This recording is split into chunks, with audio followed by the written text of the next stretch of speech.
Hi, and welcome back to Essential Beliefs, in which we're looking at foundational laws, precepts, customs, mores that are necessary in order for civilizations, neighborhoods, churches, governments, nations to survive. As we've noted, these come straight from God. And in fact, they're given to us often in very pithy kind of phrases that are of such a nature that not only are they profound, I think they're also easy to overlook in terms of the depth or reach of them. We'll talk about that in a little bit. But I want us to understand that as we're talking today, and the belief that we're going to look at today is you reap what you sow. Very, very succinct and powerful statement about a whole lot of things that impact our lives every day. We have a tendency as human beings to kind of punctuate history or the present artificially. And by punctuate, I mean, if you look at life as a straight line or even as cycles, where you cut it and lay it out, where you put the beginning and the end determines in many ways what conclusion you're going to come to.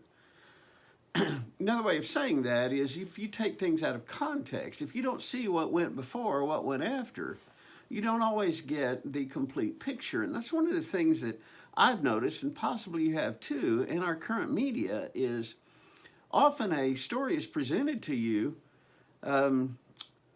with a starting point artificially chosen. Someone claims that I have been treated badly, for instance.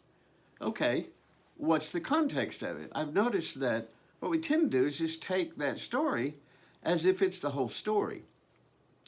I think that's happened throughout history. You know, it seems to be part of human nature that it's difficult for us to kind of step back and look at the whole picture, the whole story, to really understand what's going on. I believe that World War II was brought about in large part by the failure of the Versailles Treaty. The Versailles Treaty was basically forced onto Germany after World War I, in which there were a lot of conditions that were given to Germany, and they were in no position to reject them. So it really wasn't a treaty.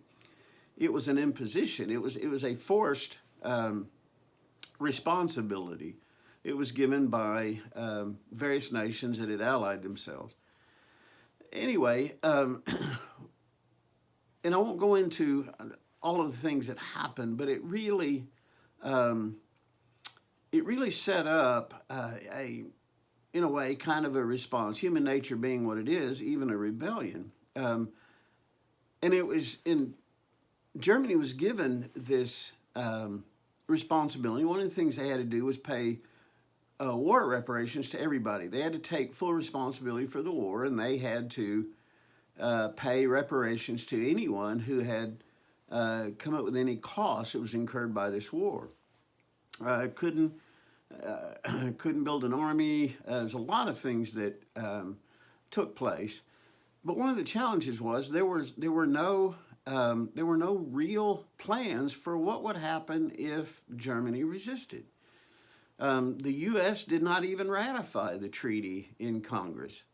Part of that was the resistance to creating the League of Nations, which was part of a rider on this. Is one of the ways to try to prevent nations from doing this in the future is to come up with a League of Nations. There was a lot of concern in the United States about that. Major players from World War I were very war-weary, and I think Hitler understood that. He understood human nature, and he understood, Hitler was not so much a politician as he was a warlord. So the major players were very wary about doing anything because they were weary after World War I. They didn't really have the stomach to enforce the treaty. So Germany began to build an army, built weapons, invaded the Rhineland, then invaded Austria, then invaded Poland. And as these things were going on, most of the leaders in the world just kind of turned their backs to it because like I said, they really didn't want to enforce this. So you can't have a treaty like that without the desire, the willingness to enforce it. In fact, when the treaty was given to Germany, it was said, now, if you don't live by this, we can restart war. And if you don't accept it, we can go back to battle with you. And that was one of the reasons that Germany acquiesced to the Versailles Treaty is, although they didn't have any input in it, and they had come to no agreements about it, it was forced on them under fear of more war. Well, that's also what would have prevented the escalation if the nations who had been involved in World War I, when they saw Germany violating the treaty, had they stepped in and said, all right, you stop this, or we're going to squash this, really before you get a chance to build an army, before you get a chance to start waging the war that eventually happened, we're gonna nip this in the bud. That's reaping and sowing. Now, one of the things that happened was these nations sowed the Versailles Treaty, and what they reaped in part was war, because they didn't tend the garden, so to speak. And it's interesting, you know, as historians go back, it's very difficult to find historians that will look at what was happening pre-war, what was happening in the world, what was happening with these treaties that were going on between nations, that kind of set up it really set up war involving everybody. It really comes down to we, in a sense, we reaped World War II in part because of what was sown after World War I. And not understanding that and not having the stomach to enforce it, ended up with, and then again, it is, we respond to the reaction rather than responding to the whole process. These essential truths that we're looking at are universally true. Now, remember, last week we talked about, a lot of people are going to say Israel borrowed these from other nations who existed before Israel, but the truth is Israel goes all the way back, not necessarily as a nation, but even as slaves in Egypt for 400 years, children of Israel, children of Abraham, all the way back to Noah and and on and back. So these are universal truths because God doesn't just create doctrine. He tells us the truth. He tells us reality. And he does that in part through our faith in him, our service to him, but also our service to what is true and honorable and right and righteous and all those things, which ultimately only comes from God. So we tend to look at church truths versus political or cultural truths.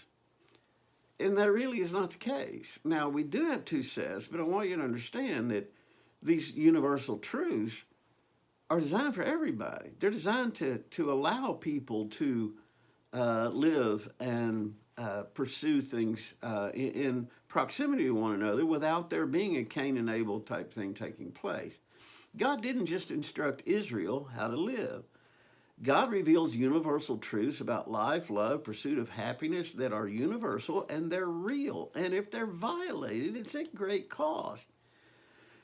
Because the world is set up to reinforce these rules. That's what reality is. It is a set of rules that give structure and security and safety to our lives. But at the same time, they can harm us. If you violate the law of gravity, you're going to be harmed. The law's not bad. Gravity's not bad. It's what keeps us on the earth. But understanding that there's order to these, etc. So as we talked about last week, God's teachings about these universal truths precede all others. But they're essential for all civilizations to exist, not just the United States, not just Oklahoma, but for all civilizations to exist and to coexist. But nations can act like villains or children. Kings can be big babies. People can believe that they're above the law of reality. And I think in the United States, we're living so far above reality that a crash is inevitable. What we're living right now is unsustainable. And you're seeing evidence of that, of ridiculous things like rejecting the concept of gender and redefining life and redefining marriage and just very, very fundamental things. In so many ways, we're acting like spoiled little children by sowing disregard or really chaos. We don't know what to call anybody anymore. We don't know how to refer to anybody. And if you don't refer to them in the proper way, then they get all offended, etc. Although they're not going to tell you how to do it, it all becomes very confusing, and folks don't know how to treat each other. So, one of these principles that we're going to look at in all of these is you sow what you reap. It's a very simple concept, but it's profound in its depth. Now, the idea is if you have any farmer understands these, that if you've got corn seed in your hand and you sow it, you're going to get corn. Now, that should be so fundamentally obvious that it's above debate. The problem is the application of that, which is so profound and involves so many different things. A very simple concept, profound, but simply stated, can be abused or misunderstood or violated, etc., to our own peril. Now, in order to understand the concept of sowing what you reap, we've got to look at it from both perspectives. Now, both perspectives is starting with the seed that you're going to sow. All right, I've got this in my possession, or I've got this in my hand, or I've got this in my life, or I've got this intent in my mind, and I'm going to sow it. All right, what do you expect to happen? Well, I'm going to sow these seeds. I'm going to sow these radish seeds, and I hope to get lettuce. Okay, what makes you think you're going to get lettuce from radish seeds? So it starts with what we begin with, which is one end, one part of this punctuation, but the other is starting with what you reap. If I go into a field that has rows in it and there's corn growing there, I know somebody planted corn. So what came before the corn? Somebody sowed it, okay? So in order to get the full picture, we have to look at it from both perspectives. What do I end up with? Where'd it come from? What have I got? Where's it going to lead? What's important about this is taking things to their logical conclusion. It's beginning at the beginning and understand the connection between the beginning and the end and the way everything connects in between. So, he's going to find seed. He's going to find the right kind of seed to grow the right kind of crop that he wants to grow. He's going to plant it according to the best understandings that humans have about how to plant and cultivate and all of that. And then one day he's going to reap. Now, understanding that, there's a continuity between what is sown and what is reaped. And it is to break that continuity is to misunderstand and to misapply the whole process. So the farmer can come along and there's corn and he can get all mad. Why did I end up with corn? Who put this corn here? Why do I have corn? Et cetera, et cetera. And if you follow it back to the sowing and the reaping, what did we start with and what did we end up with? And we do that from both ends. What have you got? What have you got in your hand? What do you think is going to happen? What have you got that you reaped and where do you think that came from? There's often more to the story than what we perceive. There's often more to the story than what history presents. There's certainly more to the story generally than what is given to us today in what's called the news. News that's presented to us, very rarely do we get any background. Very rarely do we get the rest of the story, as Paul Harvey used to say. So what we get is a punctuated story. We have a circle that's cut here, and it's laid out, but it's not the whole story. It's just this section, okay? Parents have to investigate the context of children's charge of something unfair. Bobby hit me. All right, you can take that at face value and say, all right, Bobby, you've got to have time out or whatever, or you can bring the two kids together. Tommy, tell me what happened. Well, Susie stomped on I put my model together and Susie stomped on it and I pushed her. All right, now we've got more of an idea of what really went on. Now what Susie presents is a punctuated story. Guys, I can tell you as a counselor, that's what I see so much of the time. Very, very rarely are people trying to be fair. What they're trying to do is let you know I've been hurt. Okay, so you need to hear my part of the story. And so if you go back and ask the question, how did you contribute to this? Um, because rarely do things just happen out of the blue. Now, sometimes they do, but and so when we read that someone mistreats someone in the news, we can easily go to, oh, that guy's bad and this person's a victim, if you don't know the rest of the story, sowing and reaping. Now, as I mentioned, all of these basic principles, what I love about the way God presents these things is often he uses metaphor or very pithy statements that are so simple that anyone can understand them. In fact, most of us have had these, I think most human beings have had these in one form or another in our vocabulary since kindergarten or before. They're so simple that their weightiness can often be overlooked, or they're so simple in how they're presented that they can be viewed as being simple, basic, and they're profound. But Jesus and God use universal, profound, and approachable metaphors, like describing people or describing a farming process or plants, things that anybody can relate to. Anybody can see this and gain from it. You don't have to be, you don't have to know computers. You don't have to know aerodynamics or whatever. Jesus used examples that you could just look around and see in the world. But what he gave to them, what God gives to them, is universal, profound, but approachable truths, beliefs that we have to live by if we're going to be successful. Things like do unto others as you would have them do unto you. Eye for an eye and tooth for a tooth. What you sow, you shall reap. Very pithy, very profound. But if we don't mind them for the profoundness of their meaning, we're going to violate these sometimes without understanding or not without realizing it, that we're going to suffer. Because the thing about these foundational beliefs is everything else is built on them. And if you don't have a good foundation, your whole house is going to fall down. Everybody's got some form of you reap what you sow. It's known as karma. It's known as what comes around goes around.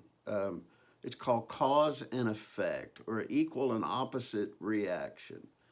It's about personal responsibilities for actions and for results of actions. But the question, if you ask the question, well, what did you expect to happen? In modern culture, you're often going to be called blaming the victim. I've mentioned before, Charlotte and I sometimes will watch true crime dramas, and it's amazing to me how many of these stories started with someone visits a bar, couple visits a bar, going there to drink. Who's in a bar? People that drink. What happens when people drink? Some people get drunk. What happens when they get drunk? They don't act in generally good ways or socially acceptable ways, etc. So I think the question could be raised, and I think if you were investigating, say a murder or something like that, and their story starts with, yeah, I walked in a bar, what did you expect to happen in the bar? What did you anticipate could happen in the bar? See, that's blaming the victim. But the truth is that what you sow, you reap. Rarely do you ever hear anyone say, yeah, I walked into an ice cream parlor and a fight broke out. Because there's a difference there. Galatians chapter 6, verse 7, do not be deceived. God is not mocked. Now, as we talk about these things, I want you to understand there's an attempt to mock God. And I want to review just briefly in a few moments. We live in a culture that's trying to mock these teachings, and especially this one. Do not be deceived. God is not mocked. For whatever a man sows, this he will also reap. Now, there are people who try to sow one thing and reap another. There are people who try to reap something without sowing, and they think they're going to be able to get away from the rule. They think they can mock God because God said, whatever a man sows, this he shall also reap, as Paul tells us in Galatians 6. For the one who sows to his own flesh shall from the flesh reap corruption. It's all the flesh can give. But the one who sows to the Spirit shall from the Spirit reap eternal life. And let us not lose heart in doing good, for in due time we shall reap if we do not grow weary. So then, while we have opportunity, let us do good to all men, and especially to those who are of the household of faith. So then, let's do good to people. Why? You do good, you're going to reap good. You do bad, you're going to reap bad. That's what the context is saying. But don't grow weary in doing good, because in due time you're going to reap. One of the first principles we have to learn about sowing and reaping is there's time between putting the seeds out and harvesting and having ourselves a great meal. And it takes a lot of patience, endurance, and all of those kinds of things. Now, in our culture, sowing and reaping has given way to the free lunch myth. And guys, this is all around us. In fact, I want to warn you because it's impacting you and me. It is influencing us because of an onslaught of the idea that you can get something for free. Reaping what you do not sow. Now, there are exceptions of when we reap things that we do not sow, but there's a difference between that and getting something for free. A very American thing is the idea of a sweepstakes, that you can enter and you can win something for free. We have been, in the last 20 or 30 years, we've had an onslaught of free access to music, free access to videos, free access to entertainment, free access to movies, free access, and we've gotten to where we expect this. You see, television was presented, radio going way back, that people wouldn't pay for radio. They wouldn't pay for television. They're not going to pay to watch a television show. So you had advertisers, you had corporations that would pay to have access to you, to present you a product or whatever, and they would pay for the entertainment. Generally 22 minutes out of a 30-minute program was the program, and the other 8 minutes were advertising of one way or another. But look how that's exploded. Now it's YouTube. The whole thing with YouTube, if you ever watch it, is the ads. And they've come up with the idea with a 5-second ad because they understand that if somebody wants to watch a video and they're not willing to pay for their entertainment, they won't get upset at 5 seconds. They can delay for 5 seconds. And what they sell the advertisers is, you put a pithy statement together, you got 5 seconds access to them, and if you'll put together a good enough message, they may stick with you past that, and you can give them the whole story. But we're going to give you 5 seconds, and then we're going to give them the opportunity to opt out so that they don't turn the whole thing off. Now, YouTube was smart about that because they understand that not only do people not get mad at the 5-second ad, they didn't just turn off YouTube because I'm tired of all the advertisements. And the truth is, you can't watch a video without advertisements. But because they're short and sweet, you'll sit through 5 seconds because, after all, it's free. I remember when music file sharing first came out, I was shocked that people were sharing, someone would buy a song and then they'd share it with all their friends. And the idea that the corporations who produce this are losing so much money. And now that's become, that's the way it is. People don't pay for their music. They don't pay for their television. They don't pay for their entertainment. We've learned that, and we've learned to expect not to. And most companies, like newspapers and people like that, who've switched to the internet, tried to come up with subscription, a way of getting money from the people who are reading their product. They fail. Majority of them fail. People don't want to pay for stuff. They want it for free. And the idea is I can get it for free. And we've all bought into this, that I can reap something that I haven't sown. I want it and I expect it for free. And that even came with the violation of copyrights and all of that. So We've all bought into the idea that you can get something free. Stimulus money is free money, right? It's free money. Government's giving us money because COVID came around. They're giving us money to do with whatever we choose to do with. College loan forgiveness is free money, isn't it? If you've got a college loan, you're very willing to allow that to be done away with. If you pay taxes, you're very willing to receive stimulus money from the government. We expect it. It's free. Often what we don't consider is who's going to pay for it because there's nothing free. And when you're used to free stuff, then you get less and less and less concerned for where's the cost paid. So we believe as a culture we found a way to break the reap sow law. Even though God said, God's not mocked, what you reap you're going to sow. It may be that we do not understand that the principle cannot be ignored, or, as I believe, there's a lot of people who don't care.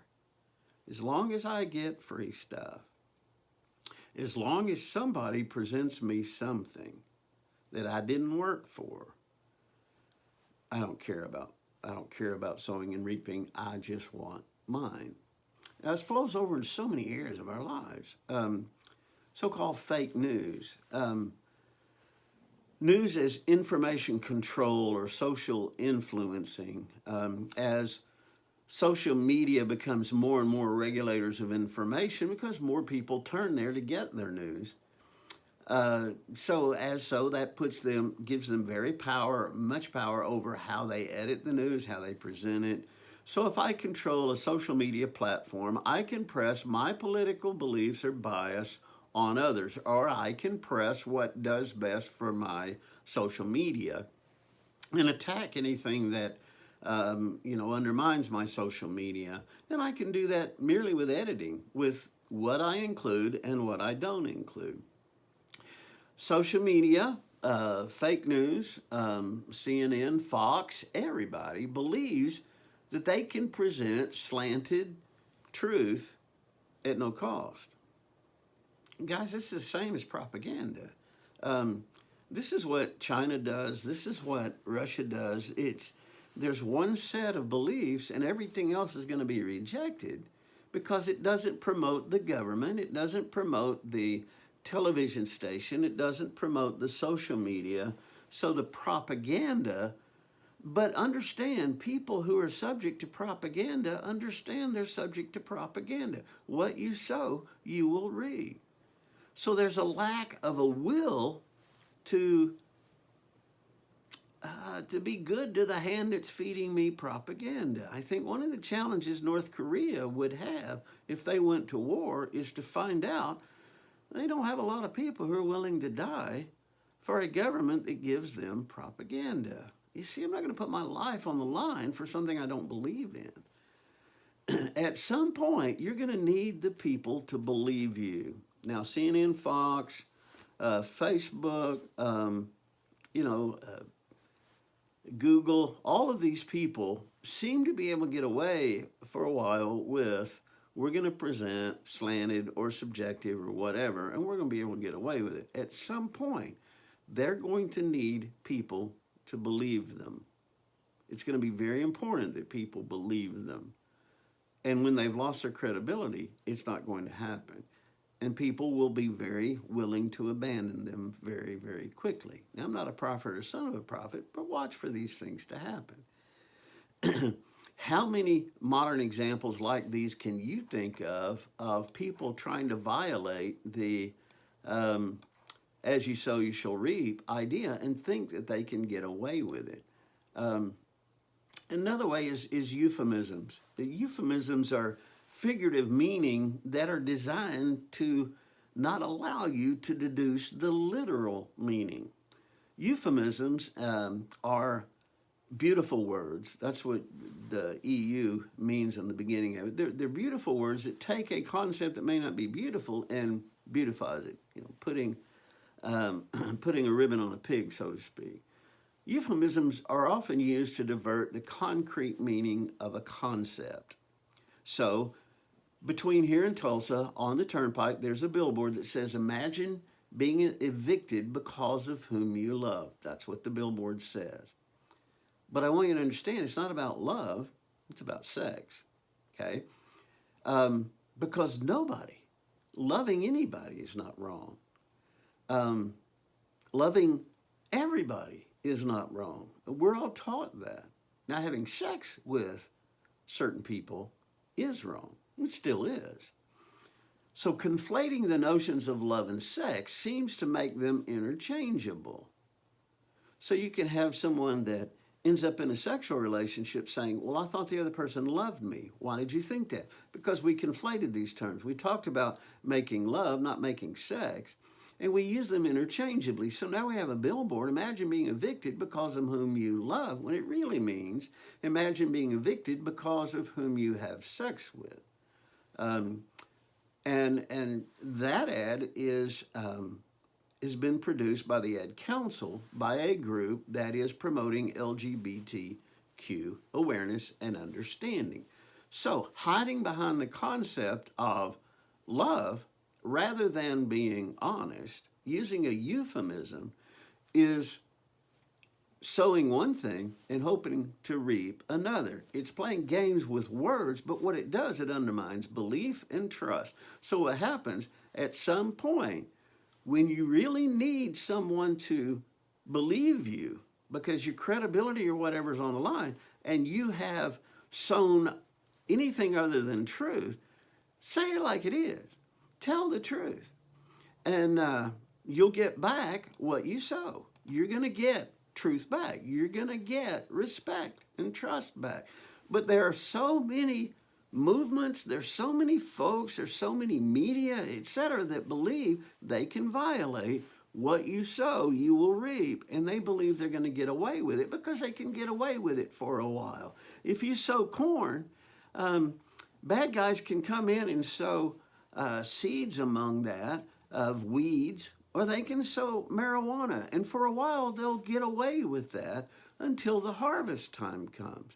And if they think they can do that, what they're going to find out is ultimately the farmer's going to come and he's going to pull out all of those weeds.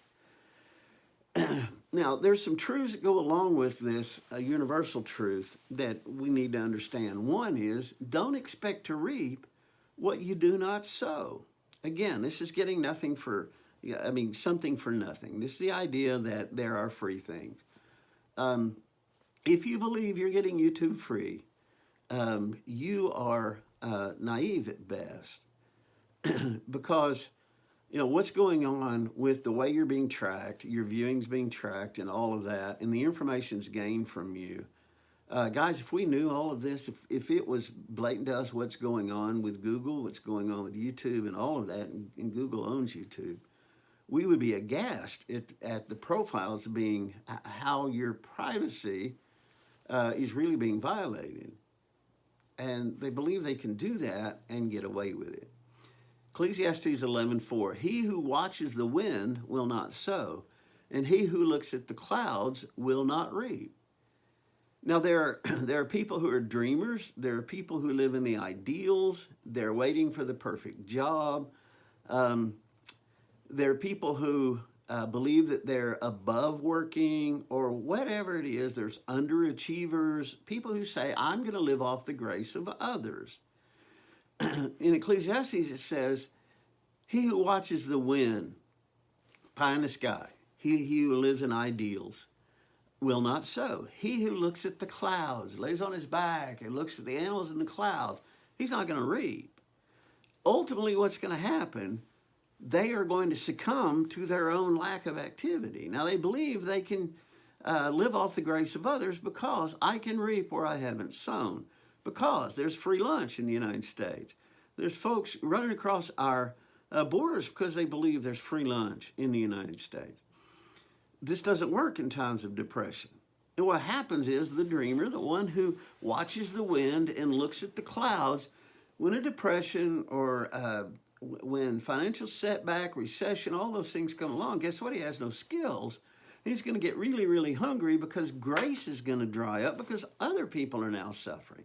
people who he's been depending on to get his free lunch don't have a free lunch to give.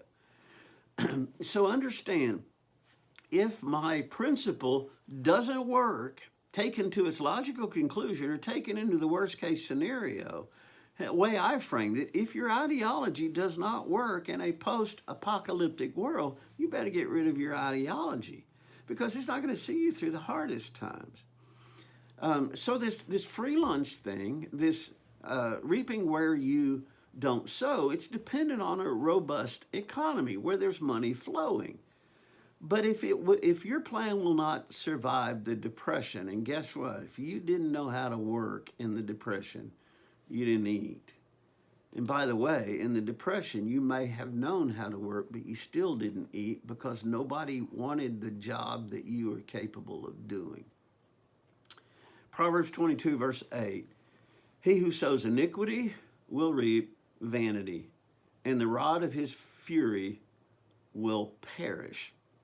These are non-sowers. People who don't sow the right things, people who don't sow to good or to honesty or value or virtue, what are they going to reap? Vanity. 2 Thessalonians chapter 3, verse 7, for you yourselves know how you ought to follow our example, because we did not act in an undisciplined manner among you, nor did we eat anyone's bread without paying for it. But with labor and hardship we worked night and day, so that we might not be a burden to any of you, not because we didn't have a right to this, but in order to ourselves model to you that you might follow our example. For even when we were with you, we used to give you this order: if anyone will not work, neither let him eat. For we hear that some among you are leading an undisciplined life, doing no work at all, but acting like busybodies. Now such persons we command and exhort in the Lord Jesus Christ to work in a quiet fashion and eat their own bread. What you sow, you're going to reap. What you make, you're going to eat. What you don't, you won't.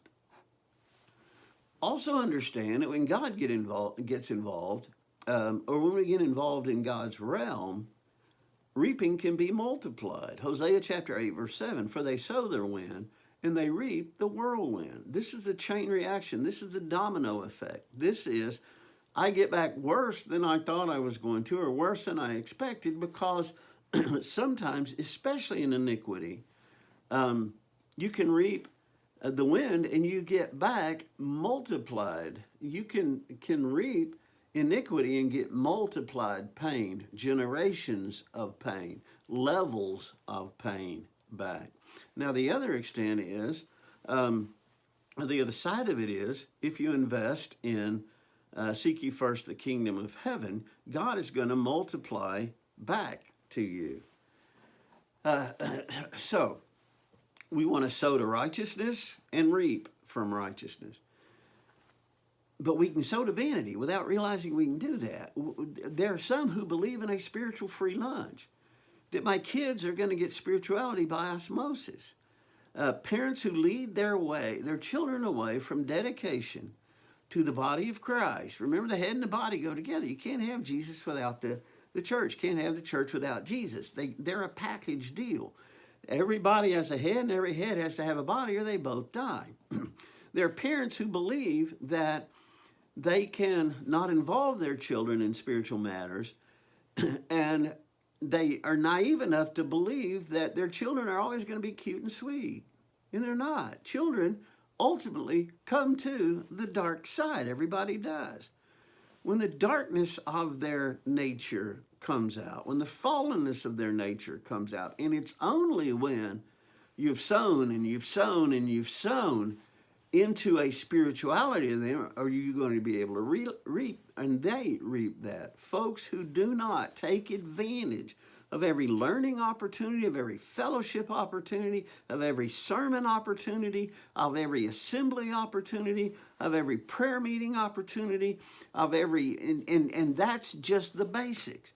Folks who don't take advantage of that for their own spirit and for the spirit of their children are so often going to receive wave after wave after wave of pain. Because I'm telling you, nothing can hurt you like the pain that your children experience because of their rebellion, because of they walk away. And because they walk away and do not sow spiritually, they reap physically. And what does that lead to?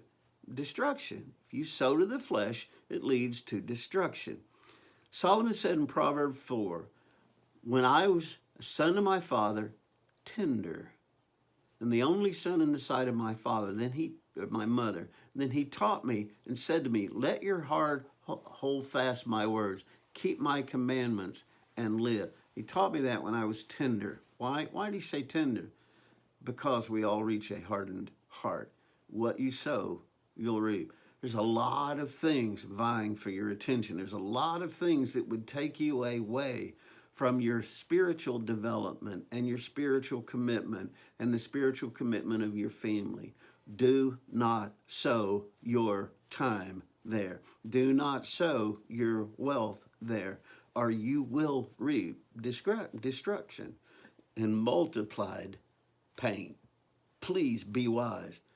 And as your children are young, every opportunity that you have to sow righteousness, because the world is sowing unrighteous constantly, all day long, in the music they hear, in the television they watch, on and on and on. You've got to counter that with righteousness. Every opportunity you have, please do that, because what you reap is determined by what you sow. It's a truism. Got more to say about this. We're out of time. We're going to carry on from here next week, because this principle of as you sow, so you shall reap is so vitally important to our success on every level of life. Love you. Look forward to part 2. Look forward to seeing you face to face. God bless you. God bless you in your spiritual development, in the development of everyone in your family. See you soon.